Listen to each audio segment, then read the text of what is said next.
Olá! A gente assume deveres o tempo todo, né? Pagar um café, entregar um projeto, parar no sinal vermelho. Mas já paramos para pensar de onde exatamente vem a obrigação legal de fazer alguma coisa? A resposta, olha, é bem mais complexa do que parece. E para achar essa resposta, a gente precisa investigar a verdadeira origem dos nossos deveres. A pergunta que guia a nossa conversa é essa: o que é que acontece? Qual é o gatilho que transforma uma situação do dia a dia em um dever jurídico, em algo que nos amarra a outra pessoa? E a resposta não é tão simples quanto dizer, foi um contrato ou está na lei. O buraco é mais embaixo. Para a gente desvendar isso, nosso caminho vai ser o seguinte. Primeiro, vamos entender o que o direito chama de fontes. Depois, a gente dá uma olhada nos suspeitos de sempre. Aí faremos uma viagem ao passado, vamos entrar no meio de um debate teórico bem tenso e, por fim, chegar na grande resposta, o fato jurídico. Então vamos lá, começando pelo básico. Saber de onde vem, qual é a fonte de uma obrigação, é uma das discussões mais clássicas do direito civil. É quase como procurar a nascente de um rio que influencia toda a nossa vida. Normalmente, o que se aprende é que as fontes são os contratos, os atos ilícitos, e tudo bem, são categorias que ajudam muito na prática.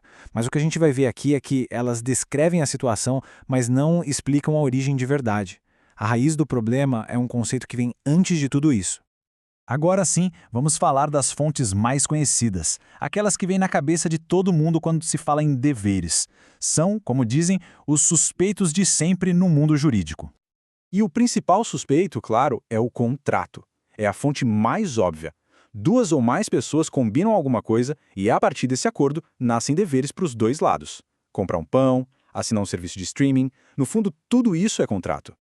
E olha só que interessante como essa ideia de contrato mudou com o tempo.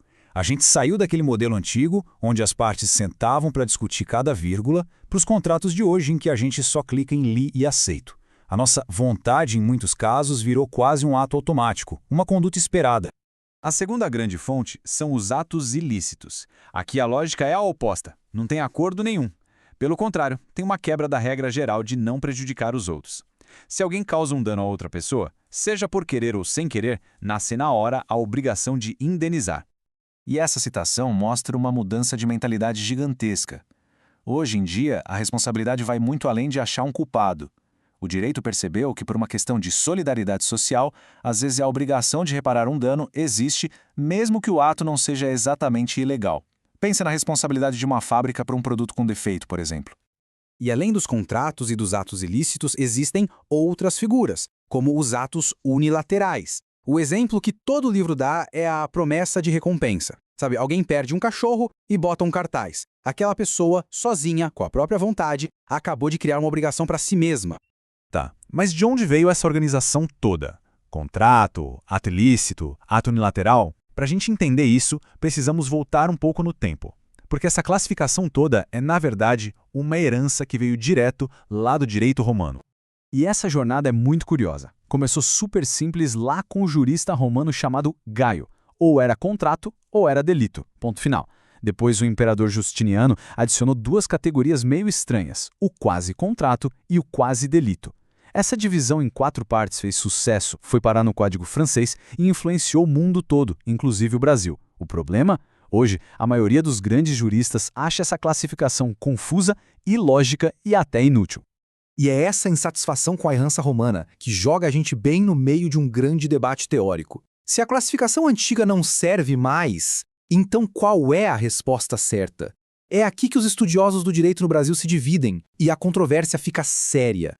A pergunta de $1 milhão é: existe algo que unifica tudo isso?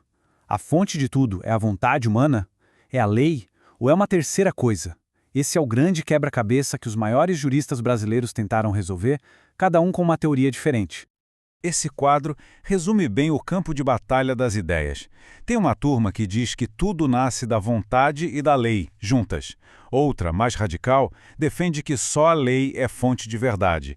E aí tem uma terceira corrente que propõe uma solução bem mais elegante, a de que a fonte de toda e qualquer obrigação é, na verdade, o fato jurídico. E essa frase do Orlando Gomes é a chave para virar o jogo. Pensa comigo. A lei é só um esquema, um texto abstrato, certo?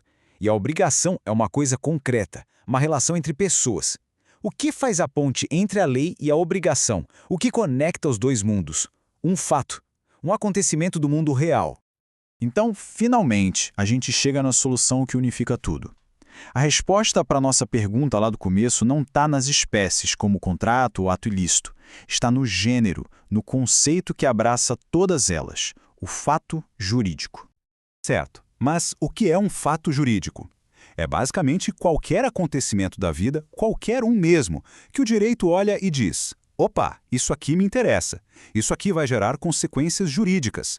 Pode ser um ato que a gente pratica, como assinar um contrato, ou um fato da natureza, como o nascimento de um filho, que gera o dever de pagar a pensão.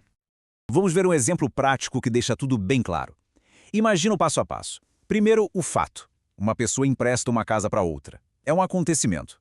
Segundo, a lei incide sobre isso. O Código Civil tem regras sobre esse tipo de empréstimo. Terceiro, esse fato se torna um fato jurídico e ganha até nome técnico, comodato. E aí, quarto passo, nascem os efeitos. Quem emprestou tem o direito de receber de volta e quem pegou emprestado tem o dever de devolver. A obrigação nasceu ali. Percebeu a sacada? O ponto central é que o contrato não é a fonte original. A batida de carro também não é. Essas coisas são apenas tipos de fatos jurídicos. A fonte de tudo é o acontecimento em si, que só ganha importância porque a lei resolveu dar importância a ele.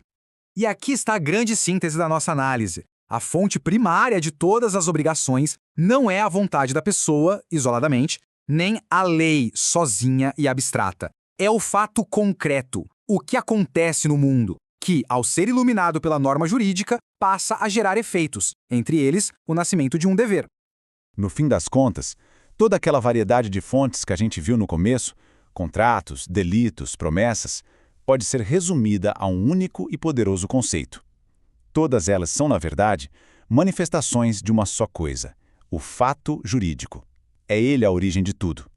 E para a gente terminar, fica aqui uma provocação. Se a fonte das obrigações é um fato da vida, que novos fatos do nosso mundo digital, das redes sociais, da inteligência artificial estão hoje mesmo se tornando relevantes para o direito e moldando as obrigações que a gente vai ter amanhã? A discussão está só começando.